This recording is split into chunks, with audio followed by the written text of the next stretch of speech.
Oui, Madame Moulamassoula Bana Kinshasa, seule émission où, sans complexe, parle de Kinshasa.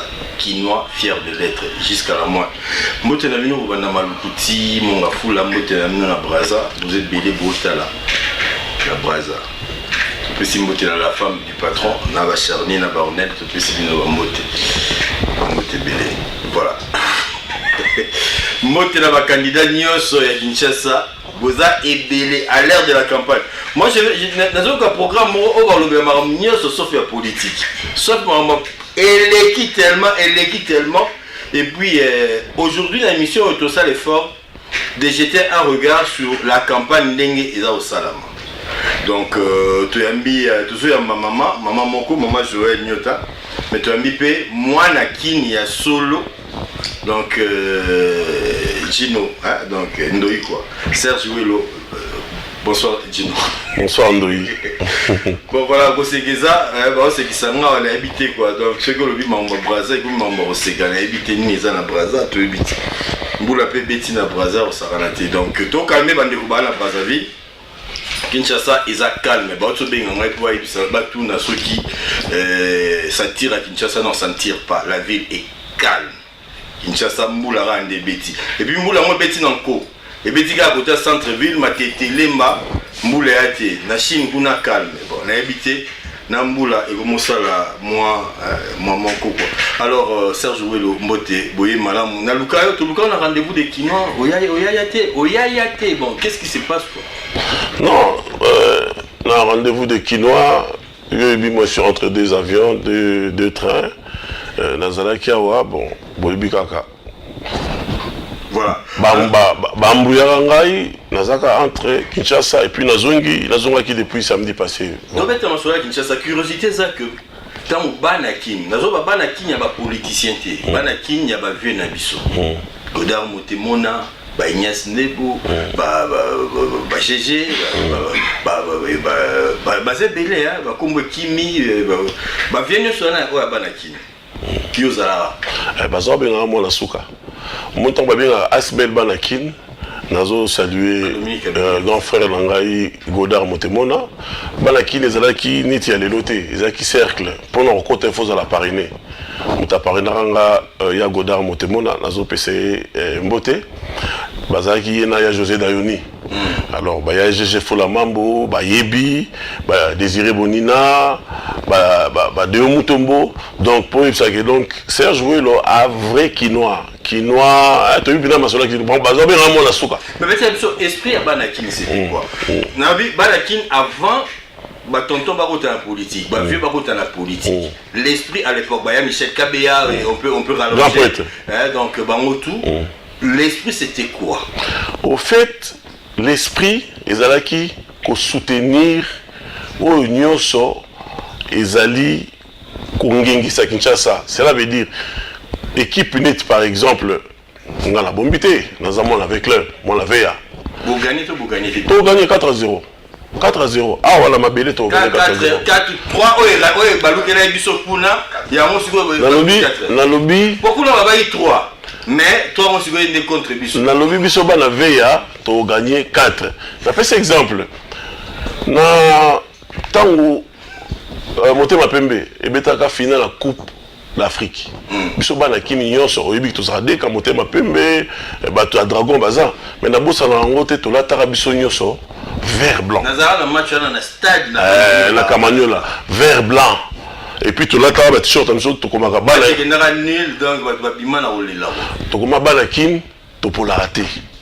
Donc na bossa na ngote. Donc to talaki couleur sportive et sportive na bisoté bata vita bata Motema Pembe biso nyonso to lataki vert blanc on les a esprit quinois comprendre bato ba oya ndenga so tali bien bato bazo na sur la division na Kinshasa sur la tribalisme ba quinois té voilà. Alors Banakin évolué mais l'esprit Banakin c'est-à-dire que total akuna Christophe Muzungu a mis à Godard Motemona est-ce que nous avons réalité parce que l'élo toujours quand on a réplique identitaire mon tolobango tolobatier on doit condamner ça Monoramboka et bani ko primer l'ère de la campagne comme ça abiso ko banga Et comme que tu voté par rapport à Banzela tu Outela. Bah on peut pas Banzela ba Outela, ba Outa nulle part pour Botama ba mama et mo Botama ba ngali ba Botama Kitambo. Donc et comment bangi ça Serge? Oui. Tout sur la peine de Nenga Banakine. On peut beaucoup critiquer le maréchal et la Deuxième République, mais il faut reconnaître que maréchal Mobutu n'a pas été unité nationale à sa top. Moi, je ne mets pas ma langue dans la poche. Parce que depuis AFDEL, les quotas, tout le monde a eu un clivage est-ouest. Aux hommes, la fibre ethnique, tribalisme, est-ouest. Tu ne sais pas où on a commenté ouest. Il y a un Zaïre, ouest, et est. Jamais. Tant que les Tolingi Zaïre, les Boké, Moko, les Sanga, Moko, Tatabo, Moko, Mama, c'était l'esprit au Togo. Et puis, qui sont ces alliés? Arène Oyo, et ça terrain Oyo, et ça multiculturel, multiethnique. Balouba Bazali, Bakongo Bazali, Baswahili Bazali, Nala Mtete là. Zone Tinga en 2011, un vrai Mtete là. Papa Lodja, Maman Katarokongme, mais né à Kinshasa, mais en 2011, nous soutenons le président Etienne Tshisekedi de Moulou, dans le cadre de la dynamique Tshisekedi président. Les lois nous soutenir Martin Fayulu, Moutabandundu. Mais là, on était là. On a vu ce qu'on a Kinshasa, on a bandundu batete là les athées. On a joué un discours. Oh, bato bandundu Kinshasa Ouest, na bato Kasai, Afro Kinois. Alors, bana Kinshasa oh nyo so voyé la bino discours ya, oh Tchabwala, Mwana Kazi, boté les là-bas. Oui, parce que Toyokaki et Dieu merci que Moule Betaki que de Komsou Balobaki n'a retour à leader et à au Bayakiana, Barokale, Babobo. Alors, tous autres tirés sonnette d'alarme.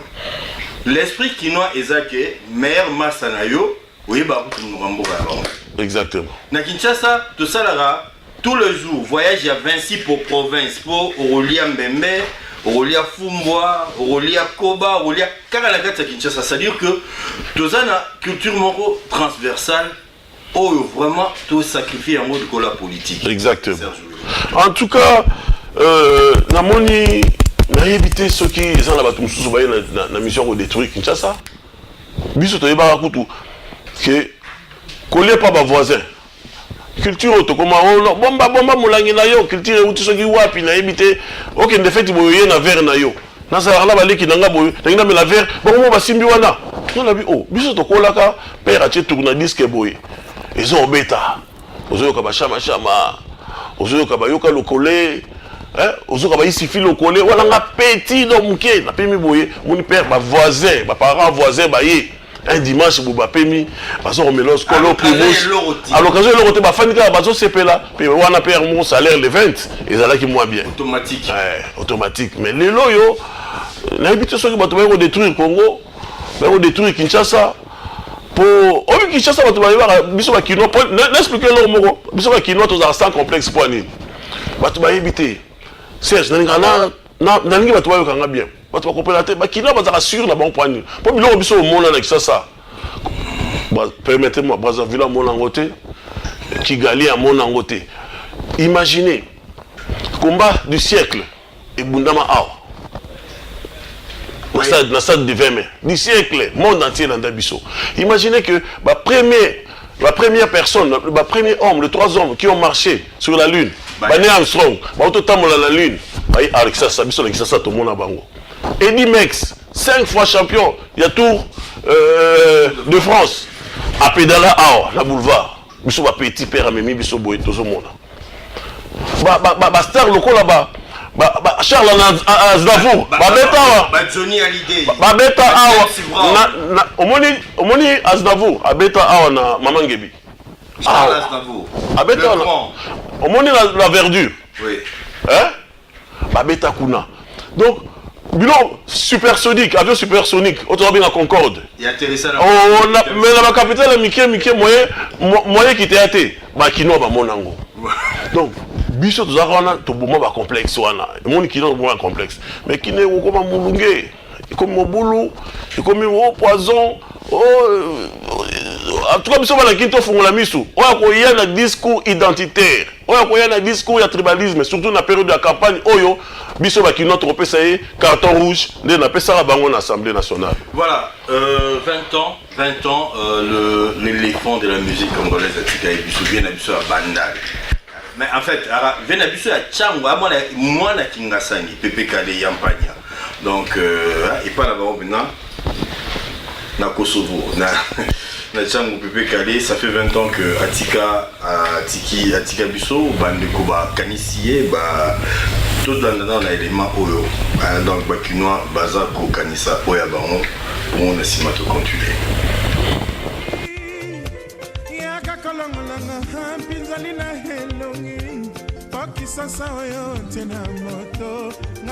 « 28 novembre 1998, 28 novembre 2018, voilà 20 ans jour pour jour depuis que l'artiste et musicien Jean-Baptiste Kabasele Yampania Wabamulanga, dit Pepe Kale, a quitté la terre des hommes des suites d'une crise cardiaque à Kinshasa, ville où il est né le 30 décembre 1951. Fils de papa Angbando et de maman Mboula, il fut l'aîné d'une famille de 15 enfants dont 8 garçons. Pepe Kale connaît un parcours très brillant en musique, d'abord à la chorale de son église en 1969 avant de fréquenter les milieux musicaux de l'époque où il participe à la fondation du groupe Bella Bella en 1972, groupe qu'il va quitter rapidement pour créer Empire Bakuba avec Dilou Mona et Papi Texte. En compagnie de ses deux amis, ils feront un énorme succès pendant près de 25 ans. L'on retiendra de lui des chansons comme Article 15 où il invitait ses contemporains à travailler, mais il s'était aussi intéressé à un autre public avec des chansons telles que Zouké Zouké.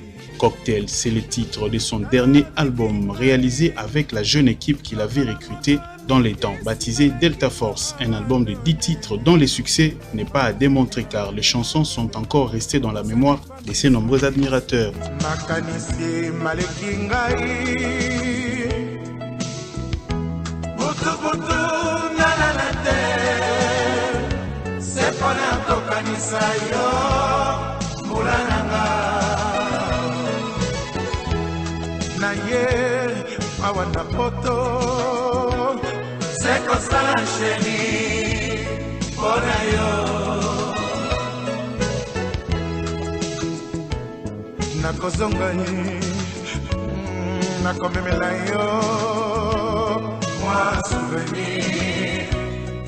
Pepe Kale a marqué le monde à travers sa voix mystérieuse et sa souplesse sur scène. Son vide est resté remarquable jusqu'à ses jours. Heureusement que l'artiste ne meurt jamais, dit-on.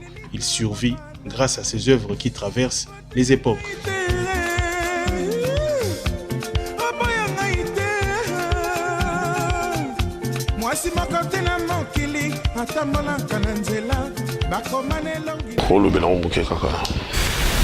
Oh, tout cool, rien ne reste quoi. Partir, toujours partir. Telle est la loi suprême. Dis-nous, oui. Pepe Kale 20 ans. Ah, pas sinon thème. Oui, il a supporté l'image. Il y a un bien, mais c'est chargé. Et 20 ans, l'équipe est bande. Pepe Kale, c'est un patrimoine culturel Mboka. Pepe Kale, n'a évité les lois commencent à la succès pour la vue, YouTube, tout ça. Mais Pepe Kale, c'est Rwanda, téléphone n'a pas mes alarmes bien, mais a gagné un trophée dans les Caraïbes. Donc, Azaki, sur le plan international, Pepe Kale Azaki parmi les grands en Afrique. Et puis, voilà, n'a évité le deuxième Ezalaka, il y a un naturel. Il ne force pas. Et je profite de l'occasion de saluer l'artiste Naïe, Djuna Moubafou. Dernièrement, j'étais à Paris. On a participé à la prestation Naïe.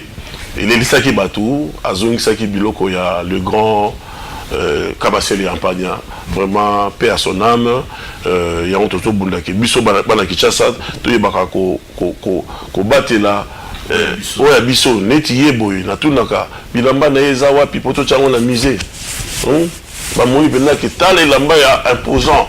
Au moins il y a un peu tant toujours quand on a la politique ils a parce que tous ont la idée les lois peut-être ils a propagande ils a politique mais un mot bakinois vous pouvez ça peut pas chance la bakinois. Dans le bel mutu langate les deux aux moins la njilo le la fayulu.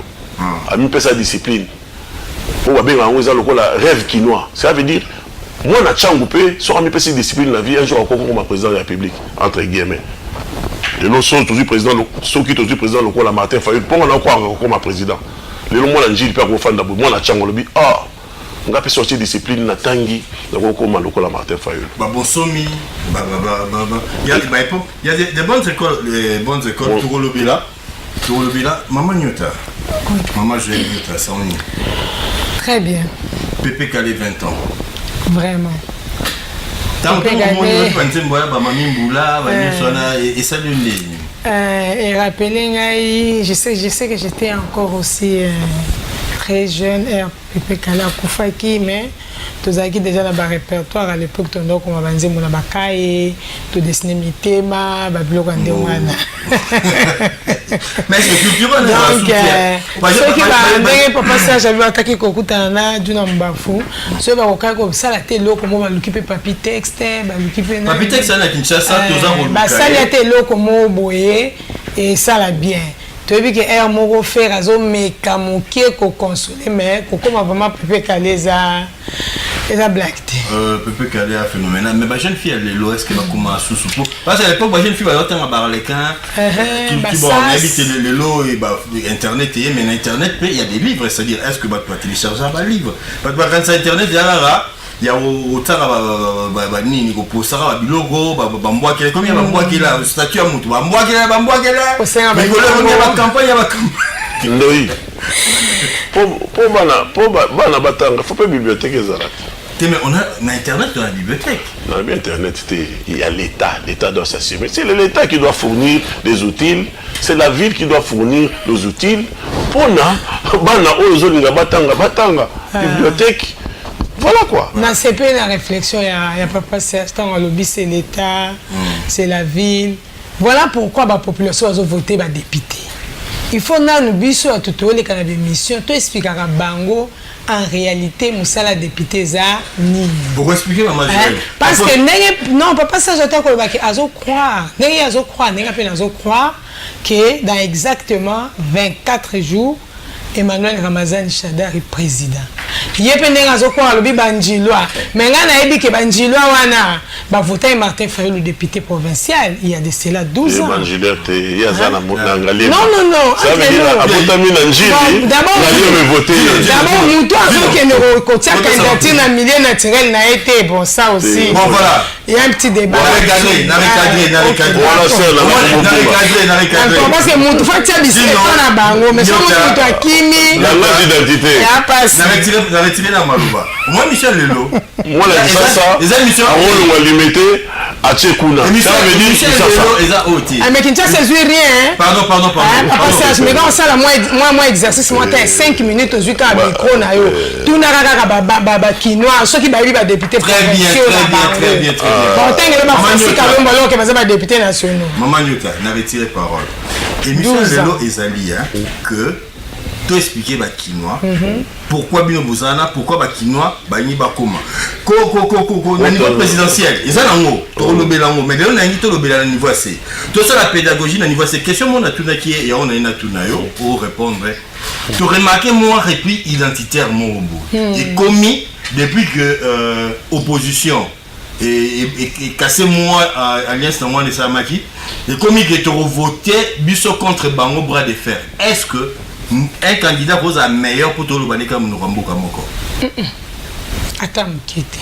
Alors, na Kinshasa depuis quand tu remontes à Ramboka, au biso tout ça, parce que tout le monde. La fois passée, Zaki Mpangi voté, Mpangi c'est pourquoi Bandundo qui va député provincial belé na Kinshasa au côté la banalise. Mais tout le monde va comprendre parce que Bango ne va jouer rien.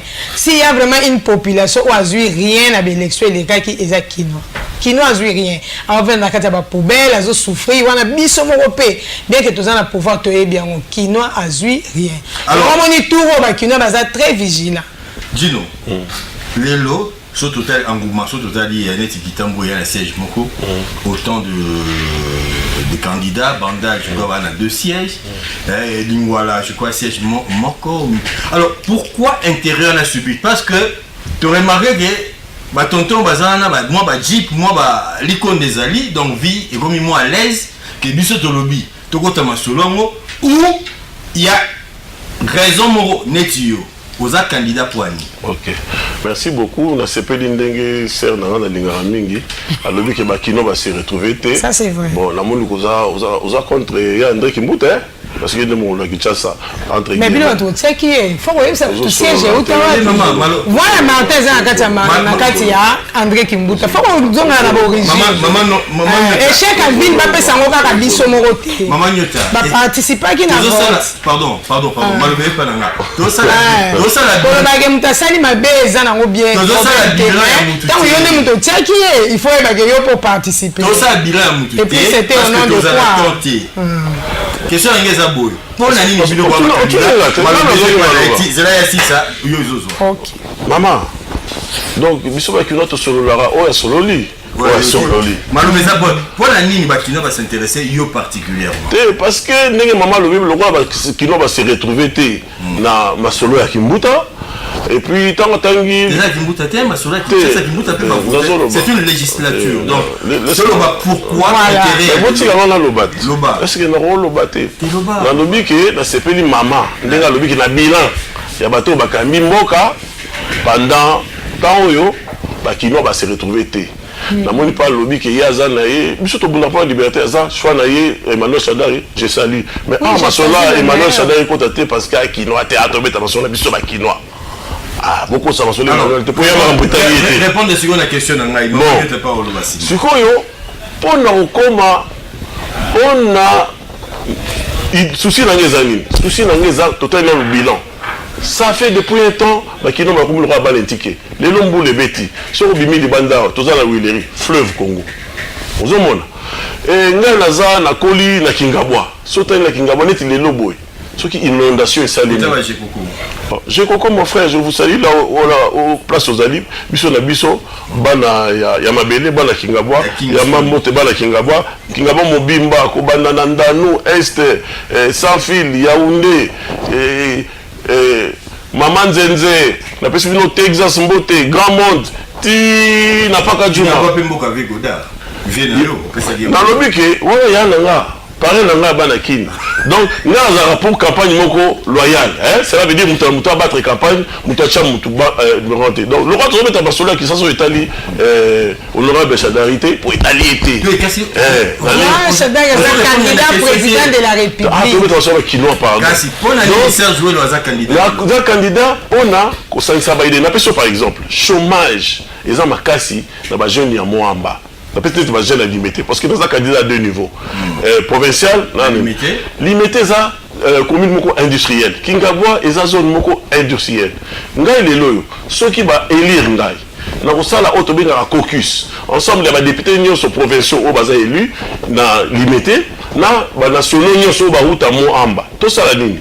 Tout coûte dans la chef d'entreprise au lieu de limité. De manière à ce que tout imposer bango moi quota. Tout le ceux qui vont dans ça la embauche. Hein? Bozo kusala embauche. Moi, quand on a locaux, cela veut dire en tout cas 10% il y a bateau beaucoup ça et ça la bande à Kingabwa. Ceux qui battent le lot vraiment ça les lots ceux qui vont bouler bimi na mboka, bateau va vous battre la compagnie na bango, les akaka batouana ou ba ko embaucher. Ça veut dire ba olobake, ba chez biso nesika. To côté le mela, likambo Italie. La peste exemple, na saluer bande ko langanya so bazana cité du fleuve, cité la biso ya sika, ezakongenga. Mais tant que vous avez un mandat, vous avez un porte. Kuna, vous avez un chef d'entreprise, vous avez un konzibélé, un ambassadeur. Donc, il faut participer au développement de la communauté. Quand Serge Joël a un mandat, vous avez un porte, prêtre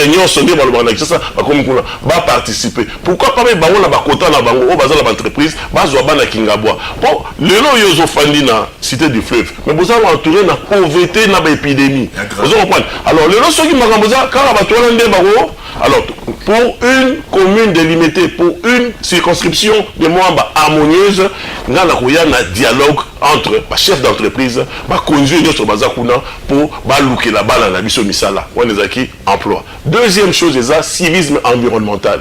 Biso toza la candidate au cara Zoa Polo. Là, tu le Polo, le bureau Pasuka. Pauvreté ne rozonga.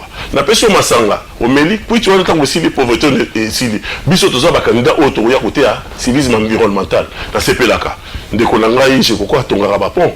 mais ils ont le moko otongi pont mais il faut voter la population abattre la pont wana donc là la compléter bango il y a Godard au bois qui ouais OK ina yo batu ba meni masanga je koko ndeko nanga salut je pont ngas ko Serge Yulu na yaka na civis on le mota pour battre la pont wana pour battre la nzela wana pona lobby basale la bino sous-souté. Merci maman Joël maman ok vraiment la vie maman pour pas la vie aux maman à le coup moi il y a fierté alors pour la nini au thème tout na makambo bon d'abord eza pour na ebi musala député eza utonga ponte malheureusement eza pe obongisa banzela te musala député ezali kolobela population et comme naza déjà na kati exercice wana nga na yena ba masapo ba banini te nga naza na ba action na nga concrète que na lobela ki batu bazui résultat na problème na bango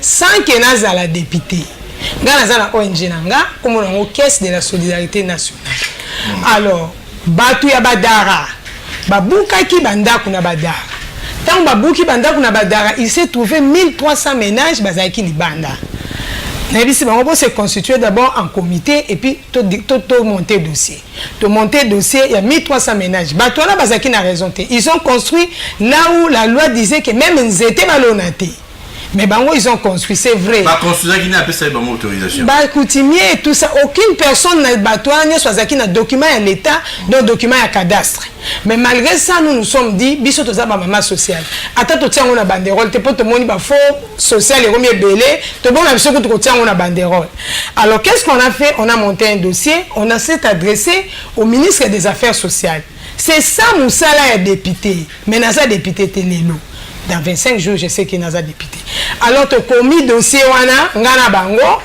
et puis moi j'ai porté le dossier n'a pas ministre des affaires sociales n'a bondeli n'insisté vous savez comment c'est que ça coûte d'être reçu par le ministre ça aussi il faut le dire mais na persévérance na président un comité toyambamaki ministre ayokaki biso toke na urbanisme et pas ya ministre Kokonyenge à qui j'exprime aussi la gratitude lelo oyo les 1300 personnes wana bazana ba livré bazana document au l'état pesi bango na maki kotonga yo offert ko salsa bango na mabele asika non wana te les maisons là ont été démolies na mabele asika na Kikini place ministre a pesi wana somo eza ministre affaires sociales donc musala ya député ngana bazana ba livré pour ngana kenda osenga parce que yo mobenda combien de parcelles tenga na kobenda ya dino makam tozoni ngato changer na mboko yo yango wana yo kobenda neti wana eza na bato bazali concerné te 30 ménages ya ba handicapé omoni en face ya parquet ya Njili eza na ngare moko na ba handicapé bazo vivre na ba condition mo aucun même ko imaginer te mais bazaki préviter wana mais to bondeli super ministre to lobi ke lokwa baza ba vulnérable pesa ba mpe mabele l'autre élément ba pesi ba osomona na même solution na problème deuxième élément ba élément c'est belé net ba veuve militaire mususu ba se retrouva ba paye na bango ekatana ba paye na bango bazaki d'abord na mbongo mukie ba veuve sociale 10 000 ba bando touché j'ai mené une démarche et pas ministre ya défense à qui je dis aussi nos remerciements et ba matisi ba avocat tous un conseil juridique car il y a ONG tous un avocat mais j'ai mené un plaidoyer qui a abouti ba bandi déjà ba maman ba longwe na 10 000 ba comme na 30 000 ba bazaki classé te ba comme reclassé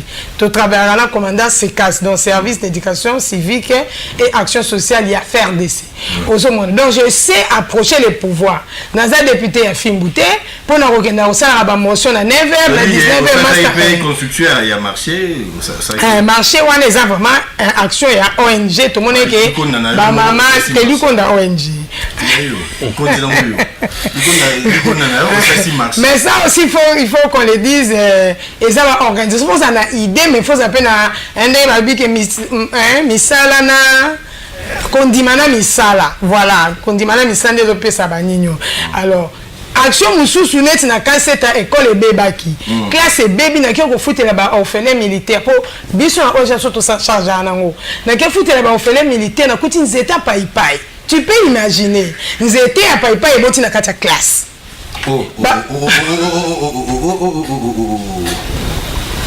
étiez à Ils étaient en païpaï de Molangaï. Bateau le Kima, nous étions ébota. Comment on va vendre? Bazui bana 3e, ba 5-6 on a bana 4e. Est-ce que c'est normal? On a fait un appel, on a mené un plaidoyer. C'est le ministre des Affaires oh bah maman bazo se plaint toi qu'il faut foutre là-bas la classe. Voilà un bon ONG. Tu foutre là-bas la classe. Comment ça ONG? Tout le monde a ONG. Tout le monde. Tu foutre là on fait la classe mais là on a mettre tout au bout na dit oh mais qui babi na maman tala. Moi j'avais bah moi sur 10 sacs à simana d'étole et que bon c'est colte mais j'ai lancé un appel. J'ai écrit un dossier toqué par ministre Atama to lui ba soda bazo kufa na bazamba tout ça pour Namboka. Comment bana na baba kokotanga 3e na 4e baza programme moroté. Ba autant en classe mondeni. Et le ministre à qui vraiment j'ai dit toute notre gratitude à qui ça qui conseiller na oza chargé d'infrastructure l'école est réhabilitée. Ngai te mutu na réhabilité école ba maman kande bazoye ba kolobate oh merci maman et bon c'est école non bon, c'est le ministère. Bon si on a récupéré maloba n'a pas si maloba pas les Serge. C'est vrai que lobby que yo objectif nous aller côté emploi maman surtout tali et social. Mais aux hommes on a été que na programme na yo moi danger mon ezali oh ba repli identité avant to boya par rapport à bande mususu comme appelle bato ba quartier to kolisa moi en moro to comme biso bana ya limité na matete to coopérative ba bilo on to bien parce que dans hobby que obligation moi est faite dans ba entreprise base bana côté modo il faut travailler au niveau ba loi monter on cristalliser paix et là on euro server Kinshasa te gota suka wana eza na carte to bien ngo lobby on créer lobby biso na ba patron ya bateau ba pesinga mandat. Ça veut dire balobaka avant obongisa mboka faut banda okomba nanu et pas na yo na esprit wana na lobby to banda na kokomba na kingabwa to banda na kokomba na limité to banda kokomba na mwamba tous en harmonie entre patronat na population ya mon amba et puis ngata en tant que député provincial ou national rôle ngeza ko produire ba loi ko sala ba contrôle parlementaire, il y a entreprise publique, tout ça. En tout cas, maman a félicité na musala aux sala, maman sociale, aux ala na mouté ma maman, nous avons battu là.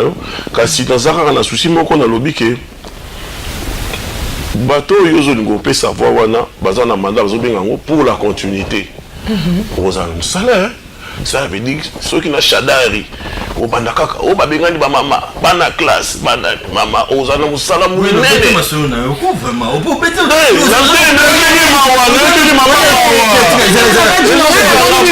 la minorité on marginaliser ngai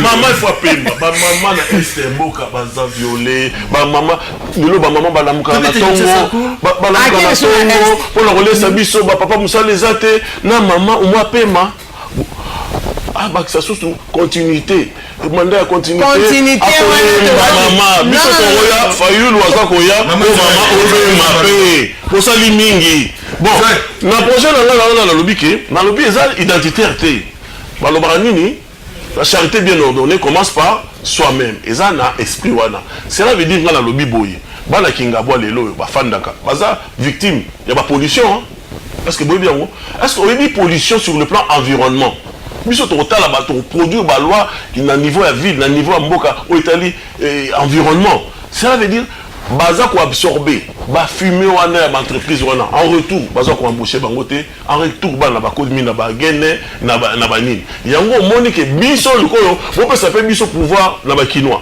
fayulu kinois ou elo kinois to yebi pas ba kinois donc yango to lobi ke za identitaire te mais ezaka esprit ya komba lupangu na yo ye pas komba lupangu na ye l'état a ozala na musala moke pour ville kozala propre voilà merci nabi ga nyature na musapia suka mais voilà na okioti atena na papa c'est non peso maloba milana le problème est aboué maman il faut payer na monio au lobby social mais au foot c'est-à-dire ils appliquent différents na bateau bazwa na campagne on répond mais tikanga na salle émission dans ngande to yoga donc que yopé ozwa na mambo na yo bien que travailler dans social mais on le sala peu musala plus que ba député parce que yo au foot bona boy paipa et boti dans la classe wana penza ye mokala mbela biso na répondre na banana no boy Martin Fayoulou, monsieur Martin Fayoulou, c'est un monsieur. C'est la continuité. Martin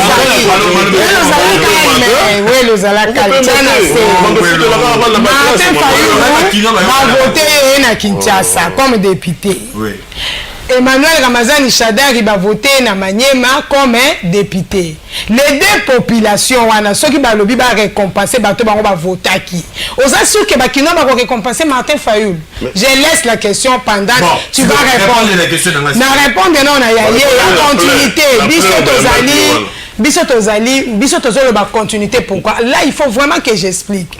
Continuité ezali parce que le Raïs Joseph Kabila Kabange a mené un grand travail, mais qui n'a pas pu achever.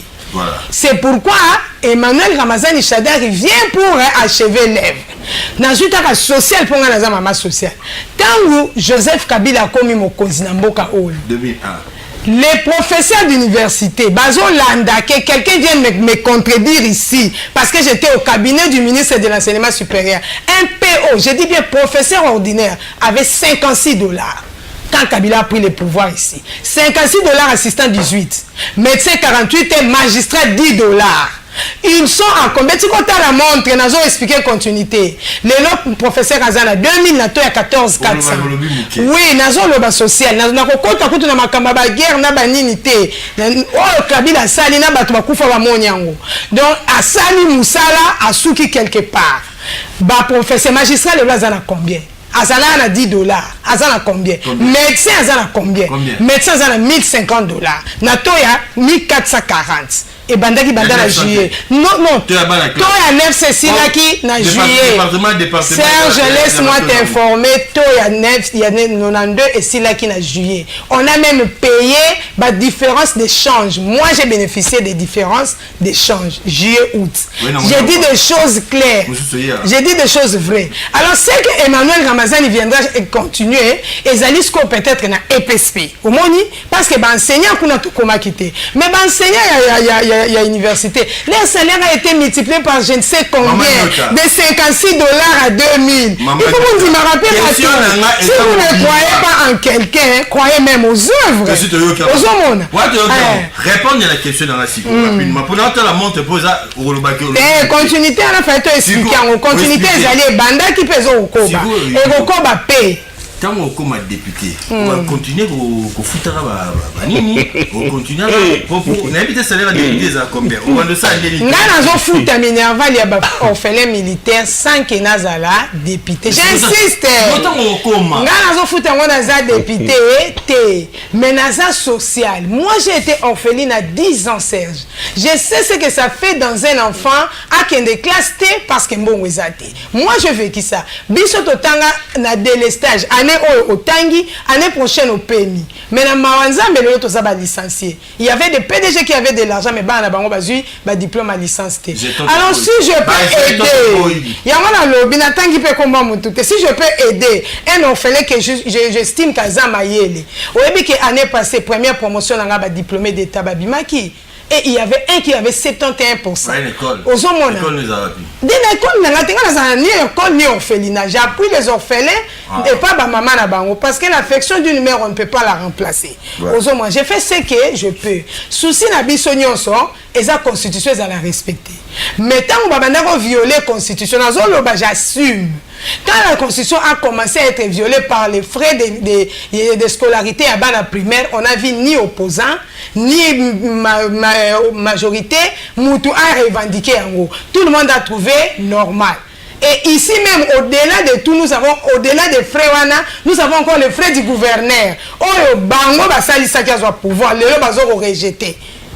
Il faut pas te marier, tant qu'on confie le bagim, mon corps est en 99 comme à 100. C'était quoi? C'était la voix de Martin Fayoulou qui nous a aidé à voir la ville. Il y a une voix déterminée. Mais le nom parce que si un gars qui Kimbuta, on a besoin d'expliquer que c'est un pouvoir, il y a Kimbuta et Outaki. Très bien. On a aussi ça, on a le baboui. On a aussi ça, on a le baboui. Puis dans le chapitre, chapitre M. Rosal. Martin Fayoulou Quinois. Marié à une Camerounaise.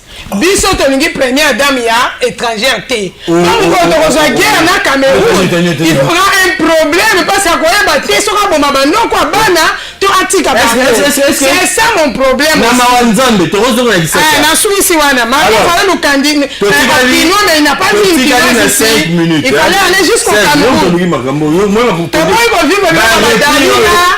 merci. Nationaliste. Donc, maman, comment va ça, il faut. Bon, n'habiter. Il fallait aller jusqu'au Cameroun. Expliquez Bissot. Donc, tout de suite à 5 minutes, on répond de maman. Mais on a une circonscription Nini, numéro de Nini, et puis tout qui. Voilà, on peut savoir la souka. Oh, ben là, le numéro, j'ai réussi la mission aussi. Azoba on va répondre. Elle dit que sur la BBC maman biso doit rester na maman. Au moni ndenge na plateau, na respecter yo. Na on peut ça ko respecter toujours. Ça va tout moni. Malheureusement pas na. Naza biso toza produit na bino na 9 mois. Nga la koko kota te akana biki ba maman ebele na ba papa ebele et toucher bango na makambo yo lobi camerounaise bazela ngana loba na si bango ba juger na bande l'émission bazaki n'estime na yo mais tant on bimisi ne tant on lobi boye na yebike bato bagaki kuna balobi oyo mama biso ni babino mingi to lobi boye biso to lobi boye yo soko lobi makambo yo ya banani tout ça to kota na fibre wana to kine musika ko yo kaka mukamate welo jamais biso za parce que biso to kota concertation nationale 900 congolais bazali na kati ba bimisa résolution baloba que notre pays est infiltré par des sujets rwandais. Oui, na kota na kati. Non, tu as la tamuke to tika na 5 minutes. Bon, na zongi na lobby boye. Donc ceux qui ba rwandais ba koti na kati ya institution ya monyango normal. Voilà. Tolobi boye mama tolingi o mingi nzamba pambolo na musala souci tolobi boye politique à continuité wana ozo soutenir okobanda toujours mwanda bola yo bundaka kokendaka ko aider bana classe oyo na kati ya classe nzete ya manga ebota maman mais les ministres ne savaient pas j'ai fait un plaidoyer ça a été résolu oza maman ndenge eza awa na pasi ya ba maman au basa violent à est parce qu'il n'y a pas l'État, parce qu'il n'y a pas de sécurité des personnes et des biens. Il y a l'État, mon frère. Donc, aux autres que la maman a bien nimawate, na salué docteur Mukwege au azu prix Nobel de la paix. Pas si y a ba maman wana. Au lingi, au soutenir continuité pour na ba maman wana basa la kaka violé. Maman, je suis désolé. Honorable Serge Ouelo, candidat député provincial na limité numéro 65, candidat député national numéro 238 na Mont Amba na pesi président Martin Fayulu Mbote na pesi maman Esther Mbote, une femme qui se respecte. Voilà.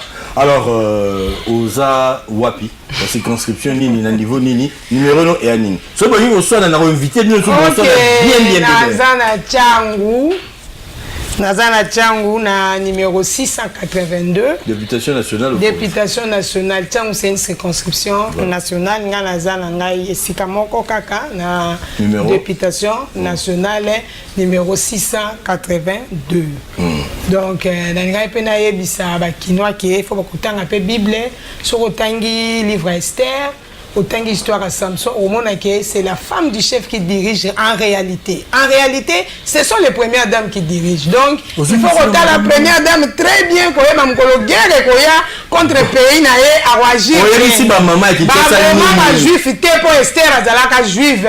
Ceux qui m'ont habité, attends la Bible. Oui, si ma chinoise nini par rapport aux maman une candidature audacieuse que moi j'admire, n'a quelque chose par rapport à eux. Bon, Changu, Kinshasa, Congo, parce que député national, nous avons un mandat car on a Changu, nous avons pu expliquer en gros, chemin faisant, Bossalanga Confiance, numéro 682, de formation, je suis financière, la vie courante, gestionnaire à budget, place na Salaka, alors, tokoyeba ko voter na nous loi budgétaire moko oyo ko répondre na ba besoin ya tout un chacun. Wanande ekozala vraiment, comme on peut dire, cheval de bataille, parce qu'on ne peut pas mener une politique juste pour une catégorie de gens ou bien un groupe localisé dans un endroit ou bien par rapport à sexe, tout ça, non. Donc on menait combat pour que la condition de vie, oh, Joseph Kabila bandit déjà qu'on changeait, bah tu as l'ongé, bah $56, bah comme on a 2000, bah banque comme on dit ça va tout bah jeep pour bah dire que au footama, on y a les camoines qui ne type pas où ici. Il y a une continuité, beaucoup ça la numéro 13. Confiance. Alors, en dehors de politique, aspirant au lever de l'angoté, tu auras comme nous avons dit sur les gars, mais rien pour les artistes. Bango peut pas attendre. Ok. Artiste, c'est jouer au les gars. Na banzem robi maté que sans ça il battant à combo mais. Tu ça l'émission Mobimba pour la promotion de la culture. Pour la promotion de la culture Nabiso. En 60 ans, à 58 ans d'indépendance, il y a Congo. Économie échoua, politique échoua. Si tu as un secteur où il y a la fierté à Congo, il y a la musique. Alors, non, je parle de la musique. Donc, soutenir en tant que mécène pour la musique, et ça la place prépondérante de la culture. Merci,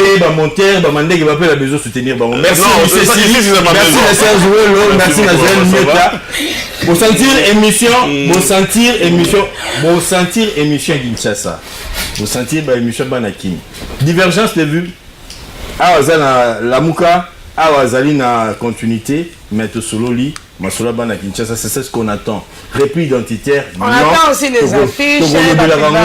Jamais. Toboï tribalisme. Portez-vous bien, à la prochaine. Ciao. Faut qu'il nous soit